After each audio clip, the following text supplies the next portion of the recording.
Bom dia, hoje o Estúdio Condá teve uma conversa muito interessante, porque falamos com um político filiado a partido político, mas que integra ou faz parte de pelo menos 3 movimentos diferentes e o Brasil vive uma proliferação de movimentos que fica difícil até compreendê-los. O professor Leonardo Sec é especialista em políticas públicas, mas veio nessa condição hoje ao programa de discutir essas questões. Professor, de onde tantos movimentos e dos mais diferentes prismas e ordens, o que está acontecendo com esse momento político do Brasil? Primeiro que eu queria dizer que eu sou professor da universidade e não sou político, né? Porque eu acho que a pessoa não pode ter uma profissão como político, é uma missão temporária. Eu me vejo nessa missão temporária de fazer um pouco de política. Então, os movimentos, eu acho que são vários deles, né? Renova Brasil, o Movimento Agora, a RAPS, Acredito, são vários movimentos políticos. E eu acredito que, nesse momento, eles estão proliferando. Por quê? Porque os partidos políticos, eles não dão mais resposta de capacitação política para a sociedade. O partido político, ele tem uma fundação que deveria fazer isso, educação política, mas não faz. A gente sabe que acaba utilizando aquele recurso para outras coisas.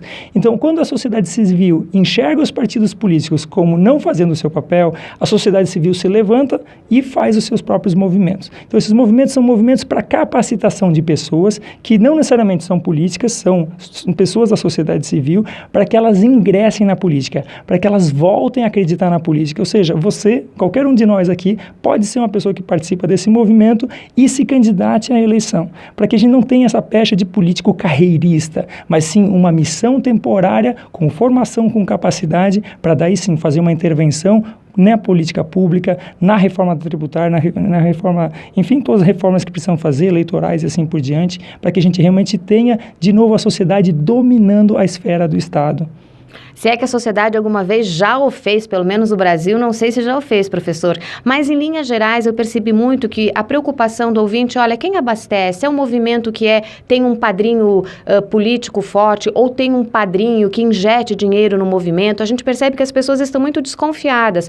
No caso, especificamente, do Renova Brasil, vocês têm uma tendência ideológica ou algum padrinho muito forte bancando esse movimento? Não, é um movimento de várias pessoas, são professores universitários, empresários, cidadãos que doam, inclusive você pode doar, a Raquel, né? A Supercondá também pode fazer a sua doação aí para o Renova Brasil, que estão acreditando vamos dizer assim, numa renovação política com capacitação. Então não tem essa questão de esquerda ou direita, todos esses movimentos eles são plurais, então tem pessoas de extrema esquerda, tem pessoas de extrema direita, tem pessoas conservadoras e liberais. O que eles tentam fazer é exatamente a representação ideológica do Brasil. E outra representação também é representação feminina. Olha só, dos 4.000 pessoas que aplicaram, apenas 13% eram mulheres. E o Renova Brasil que ele fez um processo de, vamos dizer assim, de melhora dos ratings de mulheres. Hoje, 27%, 28% das pessoas do Renova Brasil são mulheres. Por quê? Porque eles acreditam que daqui a pouco, se tu botar 88% de homens lá e só 12%, tu não está fazendo renovação. Então, o Renova também fez um esforço de aumentar o índice de mulheres para que tenha maior representatividade. O ideal é que tivesse 51% de mulheres. O ideal seria isso. Mas também não dá para forçar a barra, né? Às vezes tem que ver a questão do mérito, a capacidade da pessoa também. Então, esses movimentos têm isso, tentar trazer a integração e o pluralismo brasileiro ideológico, de raça, de pessoas brancas, pretas, japonesas, enfim, de todo que é raça lá dentro, norte e sul, de todos os estados. Hoje, de todos os estados, tem pessoas do Renova Brasil, e em Santa Catarina somos 6 pessoas. E eu sou uma dessas 6 pessoas que foi selecionada, mas também a responsabilidade de passar isso adiante, como nós estamos fazendo aqui na Supercondá.